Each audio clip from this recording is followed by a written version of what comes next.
ॐ नमः सिद्धेभ्यः। ॐ नमः सिद्धेभ्यः। ॐ नमः सिद्धेभ्यः। ॐ जय जय जय। नमोस्तु नमोस्तु नमोस्तु। नमो अर्यन्ताणं नमो सेद्धाणं नमो ऐर्याणं नमो वजायाणं नमो लोये सवसाणं। मंगलम भगवान वीरो मंगलम गौतमो गणी मंगलम कुंद कुंदार्यो जैन धर्मोस्तु मंगलम सर्वमंगलम मांगल्यम सर्वकल्याणकारकम प्रदानं सर्वधर्माणां जैनं जयतु शासनं जैनं जयतु शासनं जैनं जयतु शासनम्। जम जस जम्मि देशे जैन विहाणेन जम्मि कालम्मि नादं जिनेन नियदं जम्बं वा मरणं वा तमतस तम्मि देशे तेन विहाणेन तम्मि कालम्मि कोशकदिवारेदुम् इंदु वा तजिनिंदु वा एवं जो निश्चेदो जानदिदवाणि सवपजाय सो सदिट्ठि शुद्धो सो जो संकदि सो कुदिट्ठि। बोले जिनवाणी मात की जय। बोले सती मात की जय। कार्तिक की अनुप्रेक्षा की गाथा नंबर 321, 322 और 323, इन तीन गाथाओं के आधार पर चर्चा चल रही है वस्तु विज्ञान सार गुरुदेव के प्रवचनों पर। कल हमने जो बात छोड़ी थी उसी बात को आगे बढ़ाते हैं। कल ये प्रश्न खड़ा किया था कि जीव को सम्यक दर्शन प्रकट होने की तैयारी हो और सच्चे देव गुरु शास्त्र आदि निमित्त न मिले तो सम्यक दर्शन नहीं होता है ना, ऐसा प्रश्न किया। क्या है प्रश्न? कि सम्यक दर्शन प्रकट होने की तैयारी हो और देव शास्त्र का समागम न मिले तो उसका जवाब देते हैं, यह हो ही नहीं सकता। यह हो ही नहीं सकता कि जीव के सम्यक दर्शन प्रकट होने की तैयारी हो और सच्चे देव गुरु आदि का निमित्त न हो।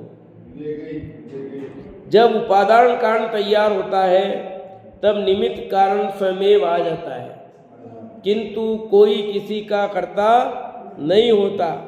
उपादान के कारण न तो निमित्त आता है न निमित्त के कारण उपादान का कार्य होता है। दोनों स्वतंत्र रूप से अपने अपने कार्य के करता है। क्लियर? न निमित्त के लिए उपादान न उपादान, निमित्त भी स्वतंत्र उपादान भी स्वतंत्र। उपादान के कारण न तो निमित्त आता है और न निमित्त के कारण उपादान का कार्य होता है। होते दोनों हैं, दोनों स्वतंत्र रूप से अपने अपने में कार्य के करता दोनों। निमित्त अपना काम करता है, उपादान अपना काम करता है। वस्तु कितनी स्वतंत्र है। समस्त वस्तुओं में क्रमवर्तित्व चल ही रहा है। जो पर्याय होनी है वह होती रहती है। ज्ञानी जीव ज्ञाता के रूप में जानता रहता है और अज्ञानी जीव कर्तृत्व का मिथ्याभिमान करता है। दोनों की पर्याय चल रही है। ज्ञानी की ज्ञान रूप पर्याय चलती है, अज्ञानी की अज्ञान रूप पर्याय चलती है। जो पर के कर्तृत्व का अभिमान करता है उसकी पर्याय ज्ञान में होती है। जो पर का कर्तृत्व का अभिमान करेगा उसकी पर्याय ज्ञान रूप परिणमित करेगी, और जो ज्ञाता रहता है उसकी ज्ञान पर्याय रूप क्रमशः विकसित होकर केवल ज्ञान को प्राप्त हो जाती है। सर्वज्ञ देव ने वस्तु के अनादि अनंत समय की पर्याय जैसी जानी है, उनका क्रम नहीं बदलता भैया। क्रम नहीं बदलेगा, जिस क्रम में होनी है वही होगी। अनादि अनंत काल का जितना समय है उतनी प्रत्येक वस्तु की पर्याय है। क्या कहा?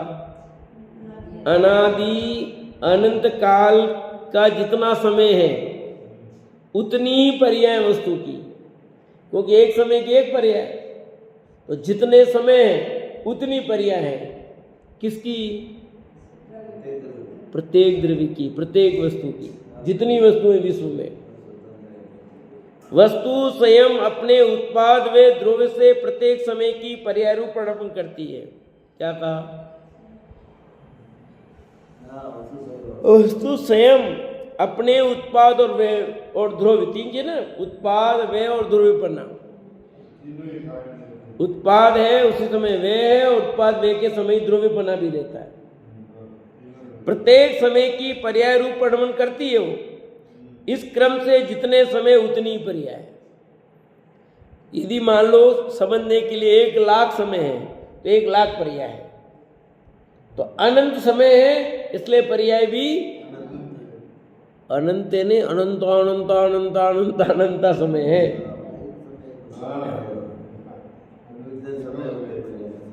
यदि कोई कहे कि मैं पर की पर्याय कर दूं तो इसका मतलब यह हुआ कि वह वस्तु के स्वतंत्र परिणमन को नहीं मानता है। आया समझ में कि मैं पर की पर्याय को कर दूं, ऐसा कोई कहता है तो नहीं, मतलब मानता है, तो इसका मतलब क्या हुआ? वह वस्तु के स्वतंत्र परिणमन को नहीं मानता है। पर्याय के क्रम में परिवर्तन करने के लिए कोई भी समर्थ नहीं है। क्या तुम है? पर्याय जो हो रही है उसका क्रम चेंज कर दो। देखिए, मनुष्य बनने वाले थे पर अब तेरे नारकी हो गए, ऐसा हो जाएगा कि नहीं होगा? तो एक जो स्वतंत्र पर्याय होती है तो गुण पर्याय, और एक ये पर्याय है जो व्यवहार की मिली जुली पर्याय है, तो दोनों में अंतर है कि कौन सी मिली जुली पर्याय? मिली जुली कैसे मिली जुली? कैसे मिली जुली बताओ मेरे को।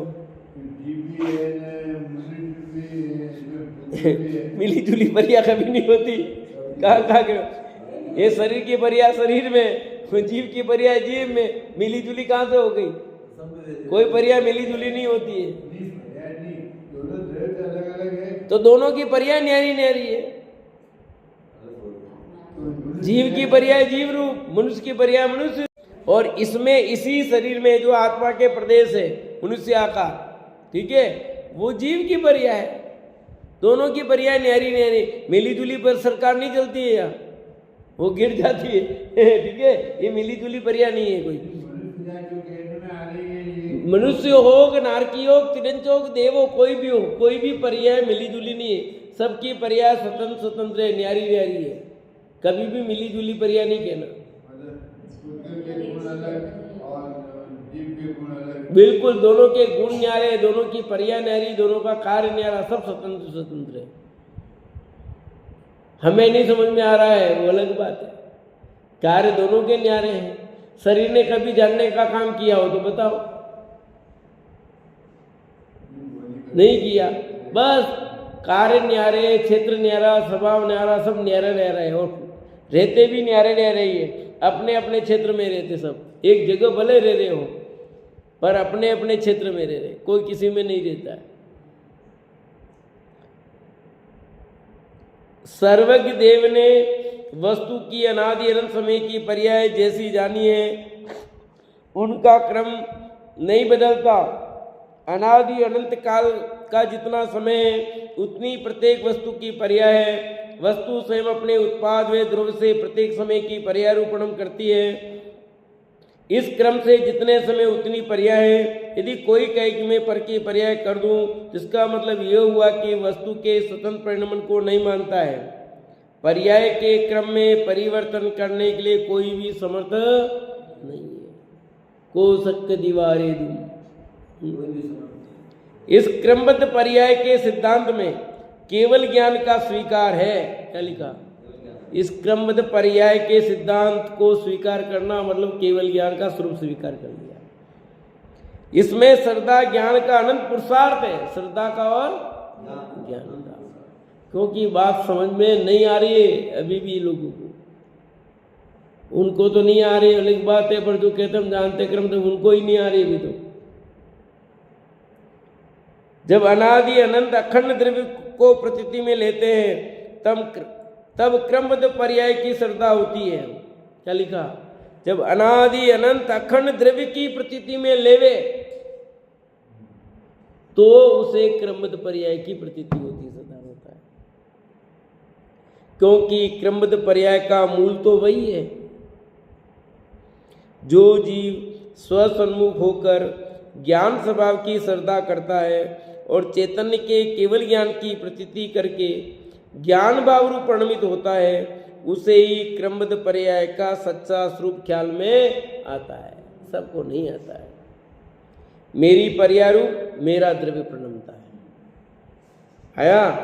मेरी पर्याय रूप मेरा द्रव्य प्रणम करता है। इस प्रकार द्रव्य की ओर झुकने से साधक पर्याय का प्रारंभ हुआ। उसे अब स्वद्रव्य की ओर देखना रहा, उसे द्रव्य के बल पर पूर्णता हो जाएगी बस। क्योंकि उसका लक्ष्य किधर हो गया? अब पर्क का कुछ कर नहीं सकता, पर्क में मातापुरी करनी क्या करेगा वो? इधर ही जाएगा, कहाँ जाएगा बताओ? शरण ही नहीं है कोई, शरण इधर ही है। जहाज समुद्र के मध्य में जो पक्षी है, जहाज है, उस पर पक्षी बैठा हो, कहाँ जाएगा? उड़ करके कहाँ आएगा वापस? शरण ही नहीं है, स्थान ही नहीं है, इसलिए यही आना पड़ेगा। वस्तु का सत्य स्वरूप तो ऐसा ही है, इसे समझे बिना छुटकारा नहीं है। वस्तु का स्वाधीन परिपूर्ण स्वरूप ध्यान में लिए बिना पर्याय में शांति कहां से आएगी? बोलो।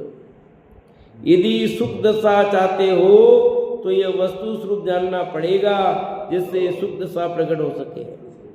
सुख दशा चाहिए ना, सुख चाहिए तो क्या करना पड़ेगा? तो कि ये वस्तु स्वरूप जानना पड़ेगा।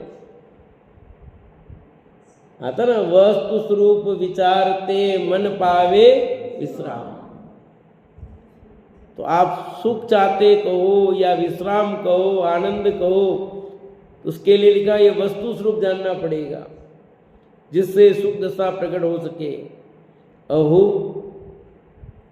मेरी पर्याय रूप मेरा आत्मा ही प्रणमता है।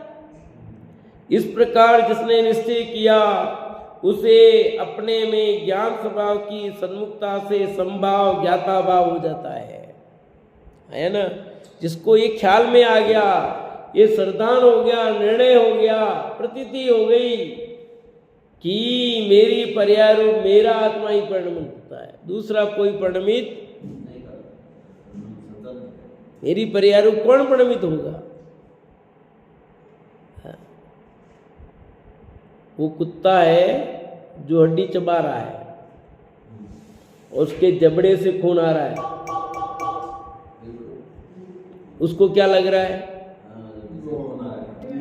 उस हड्डी में से खून आ रहा है, इसलिए वो ऐसा रहा है। और जैसे उसको ये पता लगे कि हड्डी में से नहीं मेरे में से खून आ रहा है, तो फिर हड्डी को क्या करेगा? छोड़ेगा कि नहीं छोड़ेगा? हैं? हड्डी में खून है ही नहीं, ये खून तो इस हड्डी के कारण चबा रहा, मेरे अंदर से ही आ रहा है, तो हड्डी छोड़ते देर लगेगी क्या? पर अभी उसको ऐसा पता नहीं है,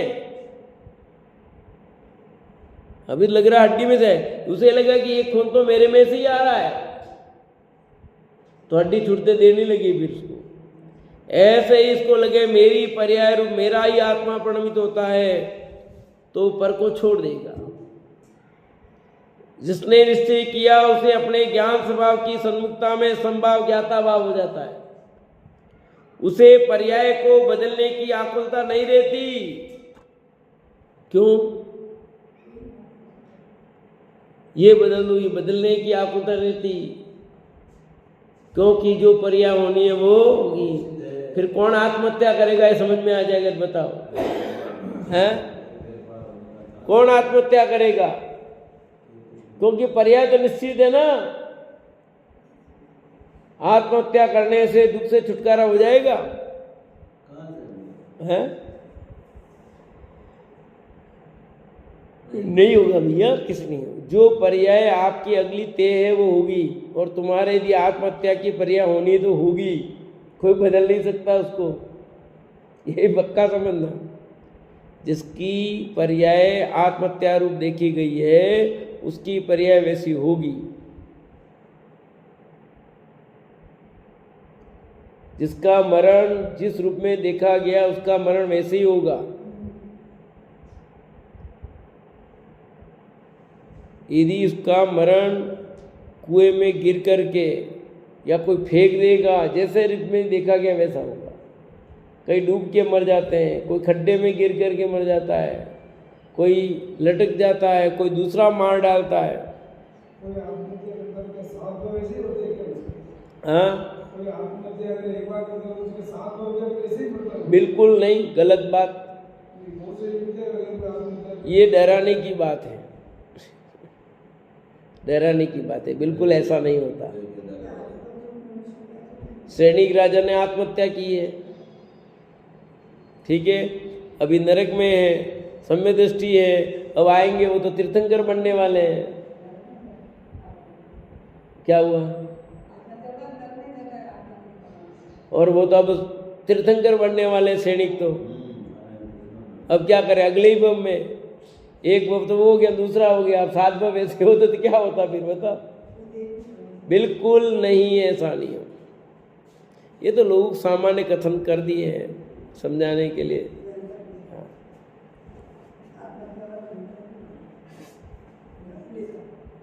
ओहो मेरी पर्यारूप मेरा आत्मा ही परिणमता है, आया कि नहीं? इस प्रकार जिसने निश्चय किया उसे अपने में ज्ञान स्वभाव की सन्मुखता से संभाव ज्ञाता भाव हो जाता है। उसे पर्याय को बदलने की आकुलता नहीं रहती, किंतु जो जो पर्याय होती है वह उनका ज्ञाता के रूप में जानने वाला होता है। जो जो पर्याय होती है उसका क्या बनता है? वो ज्ञाता बनता है, जानने वाला होता है। बस होने दो, जो हो रही है होने दो, होते दो। हाँ? बन सकता है, बन सकता है, बन सकता है, उसमें कोई नहीं, बन सकता है। पर सामान्यतः आत्महत्या करने वाला जीव नरक में जाता है, पर ये नियम नहीं है कि वो नरक में ही जाएगा, समझे कि नहीं? क्योंकि आत्महत्या की पर उसके परिणाम लास्ट में बदल गए। कुछ भी कारण हो, जा सकता है, नरक में भी जा सकता है, देवगति में भी जा सकता है। ऐसा नहीं नियम है कि वो नरक में ही जाएगा, क्योंकि उसकी आयु का बंध पहले हो गया। और तो अंत समय में जैसे आत्महत्या की पर मरते मरते उसके परिणाम बदल जाते हैं ना, वह बदल जाते हैं।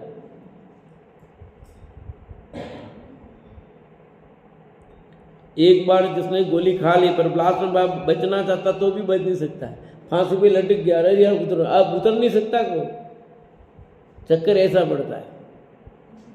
परिणाम हो जाते हैं, मुझे को बचा ले, पर अब बचाने वाला कोई नहीं, क्योंकि उसने कार्य ऐसा कर दिया अब वो बच नहीं सकता, ऐसा होता है।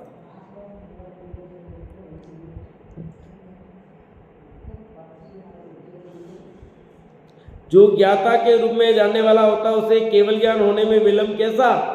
ज्ञातृत्व का विरोध करके जो पर्याय होती है वह विषम भाव रूप है, अर्थात विकारी है। निज में दृष्टि करके ज्ञातृत्व के रूप में रहने पर जो पर्याय होती है वह समभाव से विशेष शुद्ध होती जाती है।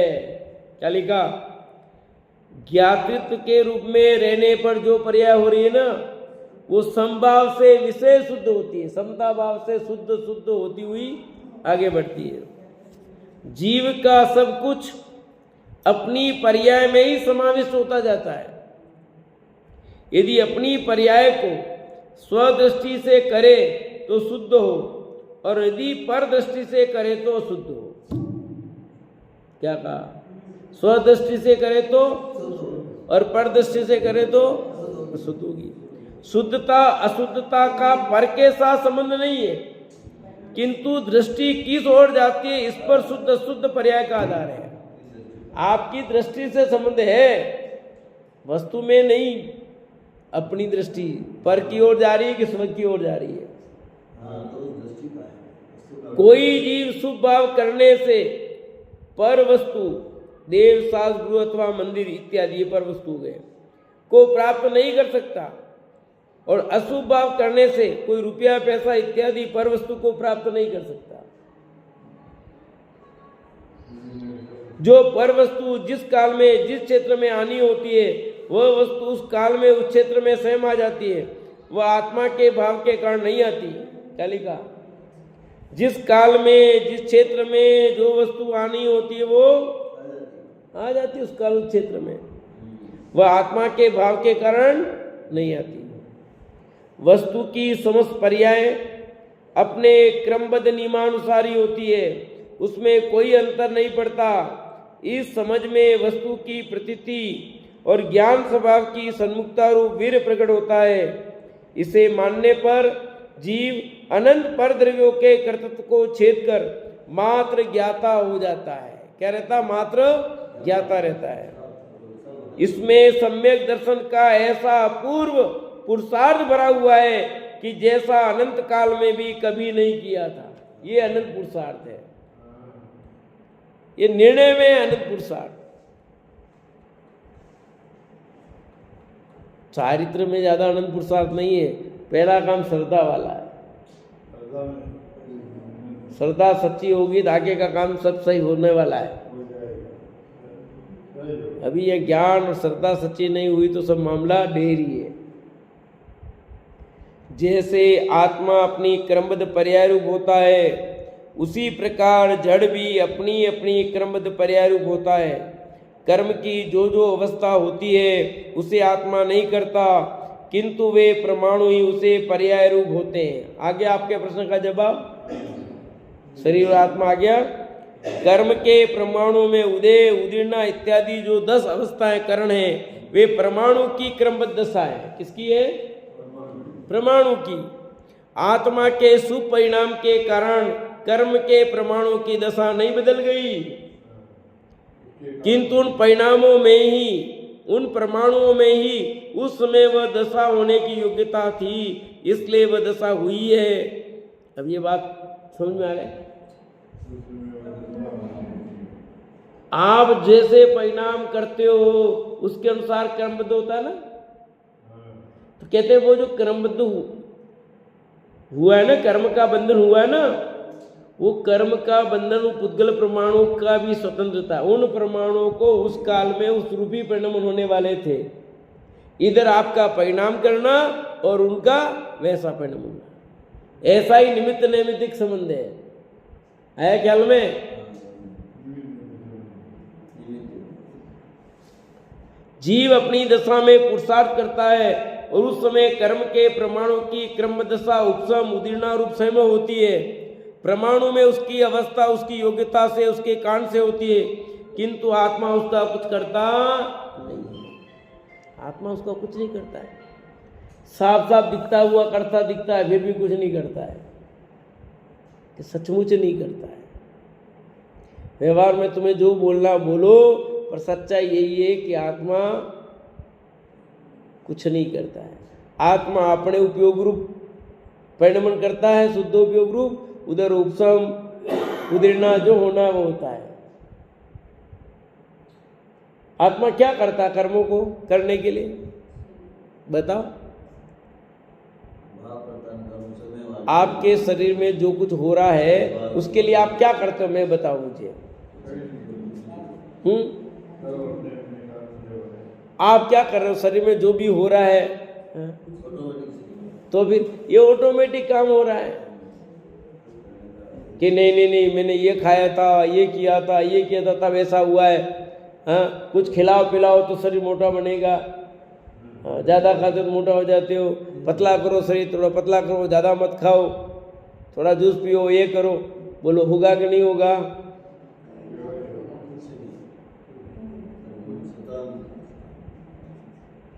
आत्मा का उससे क्या संबंध है शरीर के पतले मोटे से? मैंने पतला कर दिया, मैंने शरीर पतला कर दिया, आत्मा ने पतला किया शरीर को? आत्मा ने मोटा किया? क्यों बाबर देवी जी?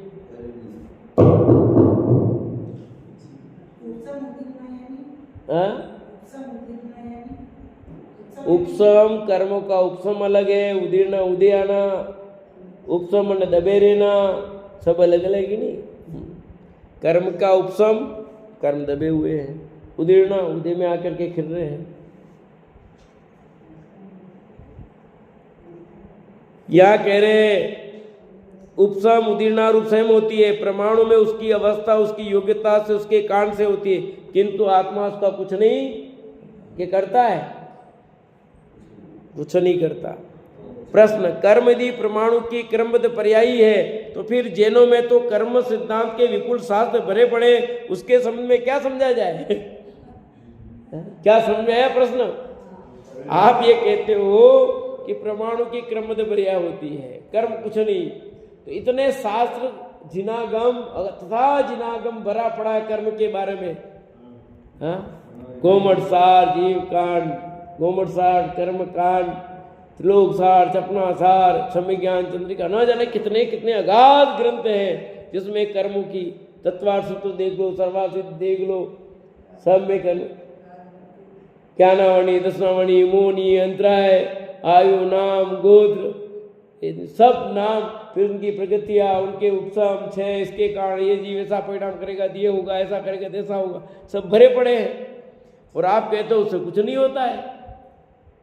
जवाब, हे भाई, यह सभी शास्त्र आत्मा के परिणाम को ही बताने वाले हैं। कर्म का जितना वर्णन है उसका आत्मा के परिणाम के साथ निमित्त नैमित्तिक संबंध है। क्या कहा? निमित्त नैमित्तिक संबंध का ज्ञान कराते हैं।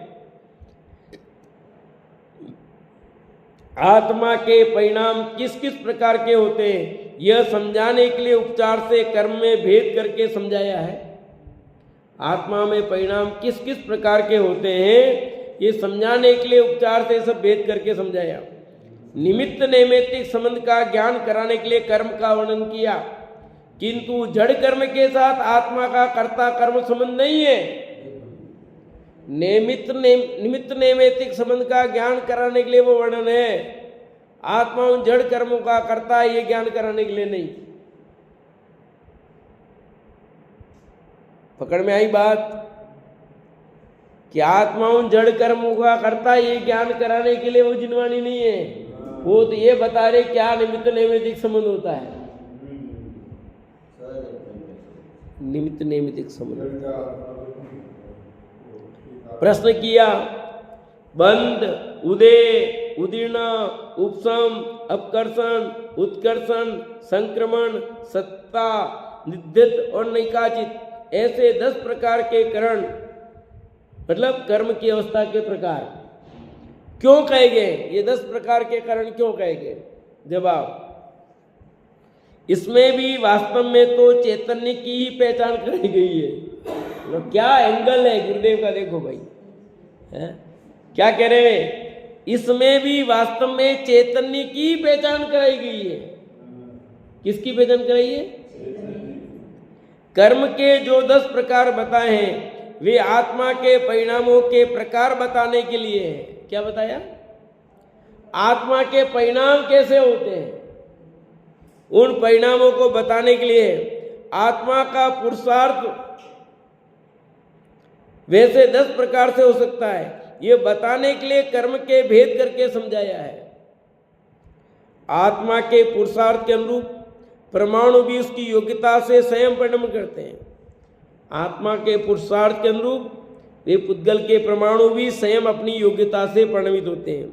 उसमें दोनों के निमित्त नैमित्तिक संबंध का ज्ञान कराया है, परंतु ये बात नहीं कि कर्म आत्मा का कुछ करते हैं। निमित्त नैमित्तिक संबंध का ज्ञान कराया, पर यह नहीं कि कर्म आत्मा का कुछ करता है या आत्मा कर्म का कुछ करता है। अब ये समझ में आना कितना कठिन है।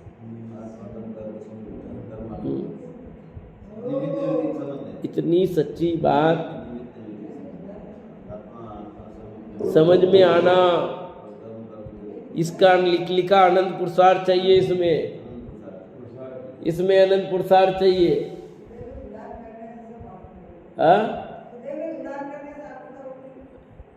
अपने को कुछ नहीं करना, अपने काम तो अपने उपयोग को अपने में लाओ, बाकी सब काम होता रहेगा। अपना टेंशन का काम का है? तुम्हारा काम खाना खाना खाओ, बाकी अंदर में जो होना होगा काहे को टेंशन लेना। ऐसे यहाँ पर एक ही काम है।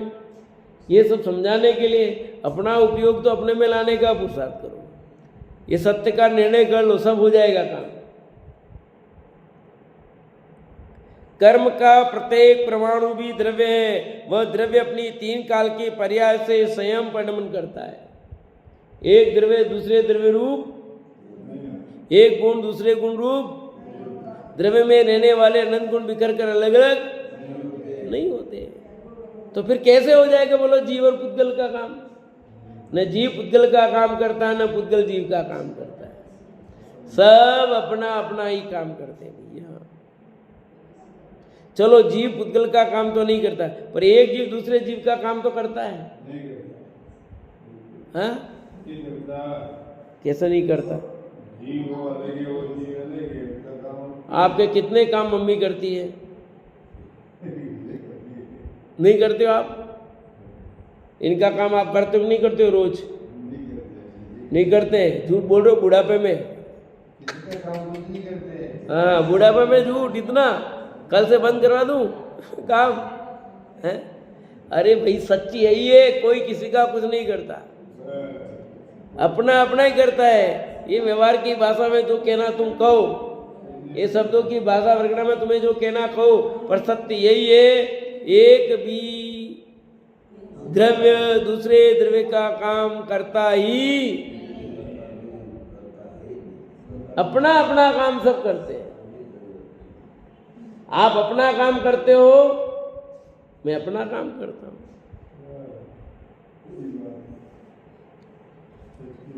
कर्म का प्रत्येक परमाणु भी द्रव्य है। वह द्रव्य अपनी 3 काल की पर्याय रूप से स्वयं परिणमन करता है। भूत रूप, वर्तमान, वही सब रूप वो स्वयं परिणमित करता है। तब यह प्रश्न किया, शास्त्र में तो ये कहा है कि कर्म की उदीर्णा होती है क्या? कर्म की उदीर्णा होती है? उत्तर, उदीर्णा का अर्थ यह नहीं है कि बाद में होने वाली अवस्था को उदीर्णा करके जल्दी लाया गया हो। परमाणु की क्रमबद्ध अवस्था ही उस तरह की है। जीव ने अपने में पुरुषार्थ किया, यह बताने के लिए उपचार से कहा कि कर्म में उदीर्णा हुई है। उदीर्णा में भी कर्म की अवस्था का क्रम बदल नहीं गया है। ठीक है, जिस समय उदीर्णा होनी थी उस समय हुई है, वो पहले नहीं हुई है। बाद में होने वाली अवस्था को क्या कहते हैं? उदीर्णा कहते हैं। ऐसा नहीं जल्दी लाल दिया हो उसको, वो भी अपने स्वकाल में ही हुई है। जहां यह कहा जाता है कि जीव अधिक पुरुषार्थ करे तो अधिक कर्म खिर जाते हैं, वहां भी वास्तव में जीव ने कर्म को खिराने का पुरुषार्थ नहीं किया है, अपितु अपने स्वभाव में रहने का पुरुषार्थ किया है। किसका पुरुषार्थ किया? स्वभाव में रहने का पुरुषार्थ करना है। कर्म खिलाने में तुम्हारा कोई रोल ही नहीं है। जीव के विशेष पुरुषार्थ का ज्ञान कराने के लिए उपचार से ऐसा कहा जाता है कि बहुत समय के कर्म प्रमाणों को अल्प काल में ही नष्ट कर दिया है। इस आरोपित कथन में यथार्थ वस्तुस्वरूप तो यह कि जीव ने स्वभाव में रहने का पुरुषार्थ किया, उस समय जिन कर्मों की अवस्था स्वयं खिरने रूप थी वे कर्म खिर गए।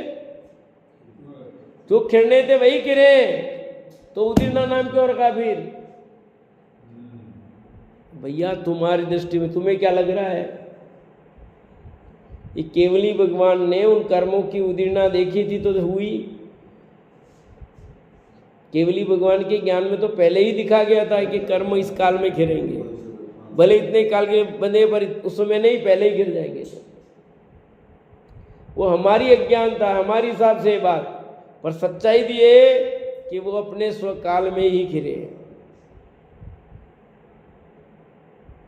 70 कोड़ा कोड़ी की कर्म प्रकृति भी कितनी रह जाए। श्रेणी राजा के कौन से नरक का बंद हुआ था? 7वें नरक का। फिर कौन सा नरक रह गया? आयु 33 सागर से। तो कर्म क्या हो गया? सब कम हो गया कि नहीं हो गया? अपकर्षण हो गया कि नहीं हो गया? किसने किया?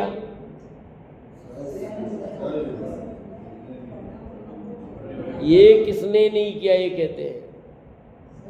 जीव के परिणाम जीव में, और कर्म के उदरणा अपकर्षण उत्कर्षण जो होना है वो अपने। हाँ, वो तो पहले कहते निमित्त नैमित्तिक संबंध अलग बात है। निमित्त नैमित्तिक संबंध को तू क्या समझ रहा है? ये कह रहे हैं यहाँ निमित्त नैमित्तिक संबंध का मतलब क्या? निमित्त नैमित्तिक संबंध का ज्ञान तो कराया, पर वो पर का करता ऐसा कहाँ अर्थ निकला? निमित्त नैमित्तिक संबंध का अर्थ कहाँ होता है? एक द्रव्य दूसरे द्रव्य का करता होता है, बताओ। अभी कहा था सम्मेलन होने में देव साथ गुरु निमित्त, तो वो काया है कि नहीं? होते हैं। करता कहाँ का है?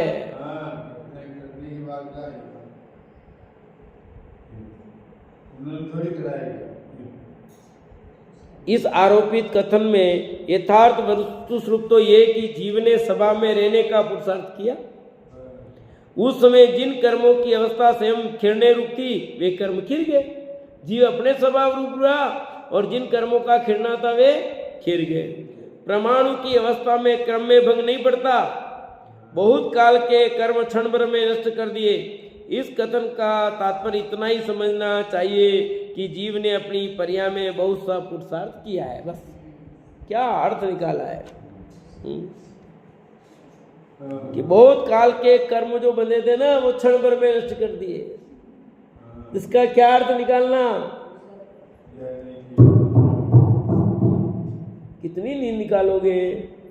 पूरे टाइम नींद निकालते हो भाई। जागो, बोलो, बीच में प्रश्न करो। बहुत काल के कर्म क्षण भर में नष्ट कर दिए। इस कथन का तात्पर्य इतना है कि समझना चाहिए कि जीव ने अपनी पर्या में बहुत सा पुरुषार्थ किया है, बहुत सा पुरुषार्थ किया है। इसका अर्थ यह निकाला। क्या विमल जी, अर्थ क्या निकाला? और अपने को क्या निकाल रहे? और यहाँ क्या अर्थ निकाला? छो द्रव्य परिणमन स्वभावी हैं और वे अपनी अपनी क्रमबद्ध पर्याय में परिणमित होते हैं। छो द्रव्य पर की सहायता के बिना स्वयं में परिणमित होते हैं। यह श्रद्धा करने में ही पर के अकर्तृत्व का अनंत पुरुषार्थ है। क्या कहा? बोलो, किसमें? यह श्रद्धा करने में ही पर के अकर्तृत्व का अनंत पुरुषार्थ है। पर के अकर्तृत्व, पर का कर्ता हूँ स्वतंत्र निश्चल निष्काम ज्ञाता दृष्टा आत्म राम। ज्ञाता दृष्टा आत्म राम। कर्ता पढ़ने की बात नहीं है। पुरुषार्थ के बिना जीव की एक भी पर्याय नहीं होती। अज्ञानी पुरुषार्थ की सन्मुखता अपनी ओर करने के बदले पर की ओर करता है। यदि वह स्वभाव की रुचि करे तो स्वभाव की ओर ढले और पर्याय कर्म से शुद्ध होती जाए। स्वभाव की ओर रुचि करेगा तो स्वभाव की ओर ढलेगा। जिसकी जिधर रुचि।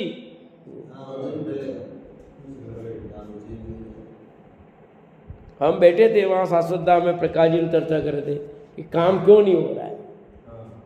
मेरा कमी इसलिए नहीं हो रहा है कि क्या कमी है कि रुचि जैसी चाहिए वैसी रुचि नहीं है। जितनी गरज चाहिए वो गरज नहीं है। आया समझ में? नहीं। आपको अभी जितनी रुचि बाहर की उतनी रुचि यहाँ का हुई, बताओ? है रुचि इतनी, कहने को कहते हैं बहुत अच्छी रुचि है, बहुत अच्छी। सचमुच रुचि नहीं है। आपकी रुचि कहाँ वो दिख रही है? आप निर्णय करो। दूसरों को कहने की जरूरत नहीं है कि मेरे मन कहाँ जा रहा है, मेरा मन कहाँ दौड़ रहा है बार बार। जिसकी रुचि इधर होगी उसका मन इधर ज्यादा दौड़ेगा। और जिसकी रुचि जहाँ होती है मन वहाँ दौड़ता है। आप इधर कितनी देर आपका मन लगता है और 5 इंद्र के विषय भोगों में, खाने पीने, सोने, उठने बैठने में आपका मन कितना लगता है बताओ? हैं? ये अन्य के काम में कितना मन लगता है बोलो? मन तो वही लग रहा है, पढ़ पंचायत में मन लग जाता है। अभी आप 2 घंटे आपसे बात कराओ ना, एक झपकी आ जात बताओ आप, और ये आधा घंटा भी तो नहीं सुन पाते। क्यों? हमारी रुचि की कमी है। सही उत्तर यही है और कुछ नहीं है। हाँ? असली कारण क्या है? गोली नहीं है। या ये समझा नहीं फिर, गोली के कारण नींद आती है, कोई संबंध नहीं है। इस बात की समझ में आत्मा के मोक्ष का उपाय निहित है कहते हैं भैया। इसलिए इस बात को बहुत विश्लेषण करके समझना चाहिए, सर्वज्ञ के निर्णय पूर्वक स्पष्ट करके जानना चाहिए। परम सत्य को ढकना नहीं चाहिए, किंतु उहापो करके बराबर निश्चय करना चाहिए। खूब उहापो करो भैया, बहुत उहापो करो। सत्य में किसी की लज्जा नहीं होती, ये तो वस्तु स्वरूप है ना। क्या लिखा? सत्य में किसी की लज्जा, पर अपने को सत्य को स्वीकार करने में लज्जा आ रही है। सत्य स्वीकृत नहीं हो रहा है। यही तो ये तो वस्तु स्वरूप है भाई, एक क्रमद पर्याय वस्तु स्वरूप है। इसको स्वीकार नहीं करना अपने आप को ही धोखा देना है, किसी और को नहीं है। कोई कुछ भी कहे, केवल ज्ञान का स्वरूप समझ में नहीं आ रहा है। सर्वज्ञता का निर्णय करे सब समझ में आए, पर सर्वज्ञता का निर्णय नहीं हो रहा है। भले सर्वज्ञता कहते हो, भगवान सर्वज्ञ, पर सर्वज्ञता का स्वरूप क्या है? कुछ नहीं आ रहा है। आ जाए स्व की ओर ढले तो सर्वज्ञता का स्वरूप समझ में आए। उपयोग तो कहीं ढलता है, उपयोग तो अन्य कार्यों में ढल रहा है, इधर ढलता ही नहीं है तो कहां से आएगा? अतः ये लिखा, सत्य में किसी की लज्जा होनी नहीं चाहिए। सत्य को सत्य स्वीकार करो। से चर्चा आगे चलेगी।